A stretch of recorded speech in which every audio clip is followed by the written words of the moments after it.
کعبہ شریف کو امن کا مقام قرار دیا گیا۔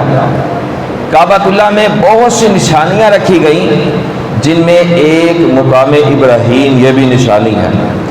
پرندے کعبۃ اللہ کے اوپر نہیں بیٹھتے، نہ پرواز کرتے ہوئے کعبۃ اللہ کے اوپر سے گزرتے ہیں۔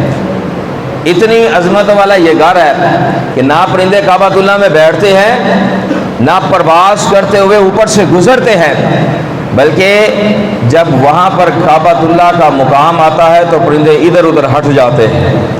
اتنی شانوں والا مقام۔ اور جو پرندے بیمار ہو جاتے ہیں وہ اپنا علاج بھی کعبۃ اللہ آ کر کراتے ہیں۔ کیسے کہ جب کعبۃ اللہ کی ہوا میں گزرتے ہیں تو ہوا کی برکت سے اللہ انہیں شفا عطا فرما دیتا ہے۔ پرندوں کو بھی شفا مل رہی ہے۔ اگر پرندوں کو شفا مل رہی ہے تو جسے رب کائنات نے اشرف المخلوقات انسان بنایا ہے، پھر اسے کیوں نہیں شفا ملے گی؟ ہر چیز کو وہاں سے شفا ملتی ہے۔